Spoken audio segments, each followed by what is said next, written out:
ইউরোপীয় defence giant Airbus নিশ্চিত করেছে দুইটি A400M হেভিওয়েট সামরিক পরিবহন বিমান। Hello guys, welcome back to another video viewer. बहुत ही ज्यादा इंपॉर्टेंट किस्म की वीडियो आज की होने वाली है वीवर। बांग्लादेश जो है वो बहुत ही ज्यादा हैवी किस्म की कार्गो को बाय करना चाहता है। बहुत ही ज्यादा वीवर ये बांग्लादेश के लिए इंपॉर्टेंट होगा। वीवर अभी तक आप लोगों ने हमारे चैनल को सब्सक्राइब नहीं किया हुआ, जल्दी से हमारे चैनल को सब्सक्राइब कर लीजिएगा। तो without wasting the time video को स्टार्ट करते हैं।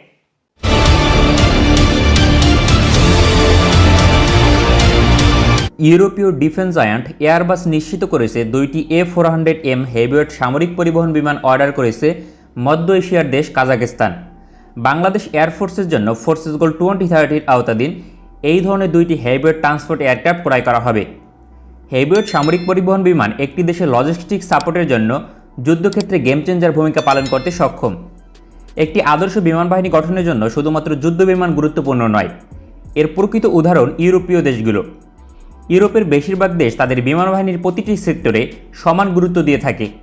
এর মাঝে সবচেয়ে বেশি গুরুত্ব দিয়ে থাকে হেভিওয়েট সামরিক পরিবহন বিমানের ওপর, কেননা যুদ্ধ শুরু হলে গেম চেঞ্জার ভূমিকা পালন করে এয়ারবোর্ন ব্রিগেড, যারা শত্রুর দুর্গম এবং দুর্ভেদ্য অঞ্চলে আঘাত করতে সক্ষম।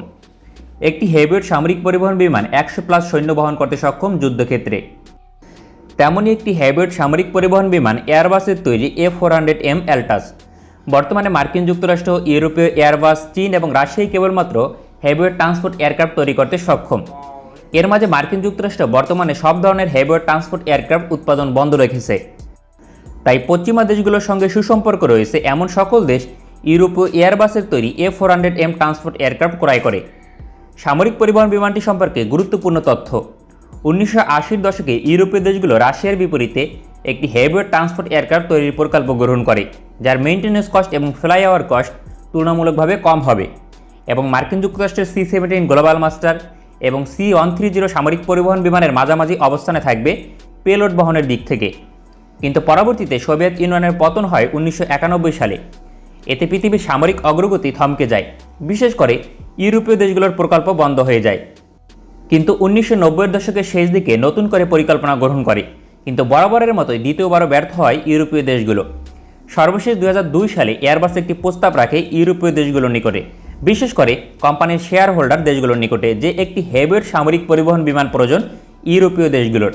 সেটা যতটা না সামরিক তার থেকে বেসামরিক, কেননা ইউরোপীয় অর্থনীতি বিশাল, যার বাণিজ্য আকাশপথে বেশি হচ্ছে, তাই হেভিওয়েট সামরিক পরিবহন বিমান প্রয়োজন। 2003 সালে প্রকল্পের অনুমোদন পায় এবং 11 জুলাই 2009 সালে প্রথম ফ্লাই করে A400M সামরিক পরিবহন বিমান এবং 2013 সালে সর্বপ্রথম সার্ভিসে যোগদান করে। A400M অ্যালটাস সম্পর্কে গুরুত্বপূর্ণ তথ্য: পরিচালনায় 4 জন ক্রু প্রয়োজন হয়, এর মাঝে 2 জন পাইলট এবং 1 জন অতিরিক্ত পাইলট যদি ইমার্জেন্সি ভিত্তিতে প্রয়োজন হয়, এবং 1 জন লোড মাস্টার। পেলোড বহন সক্ষমতা সর্বোচ্চ 37,000 কেজি বা 37 টন সরঞ্জাম বহন করতে সক্ষম, অথবা 116 জন সুসজ্জিত সৈনিক বহন করতে সক্ষম। লম্বায় 45.1 মিটার, উচ্চতায় 14.7 মিটার, খালি অবস্থায় ওজন 76,500 কেজি, সর্বোচ্চ টেক অফ ওয়েট 1,41,000 কেজি এবং সর্বোচ্চ ল্যান্ডিং ওয়েট 1,23,000 কেজি। ইঞ্জিন হিসেবে 4টি DP400 D6 টার্বোপ্রপ ইঞ্জিন ব্যবহার হয়। প্রতিটি ইঞ্জিন 11,000 হর্স পাওয়ার শক্তি উৎপাদন করতে সক্ষম। সর্বোচ্চ গতি ম্যাক 0.72 বা 882 কিলোমিটার প্রতি ঘন্টা। গতি কম বেশি হবার মূল কারণ পেলোড বেশি বহন করলে গতি কমবে, যদি পেলোড কম হয় তবে গতি বৃদ্ধি পাবে। ফেরি রেঞ্জ সর্বোচ্চ 8,700 কিলোমিটার, অর্থাৎ খালি অবস্থায় বাংলাদেশ থেকে এশিয়া, আফ্রিকা, ইউরোপ এবং ওশেনিয়া মহাদেশের প্রায় সকল দেশে যেতে সক্ষম।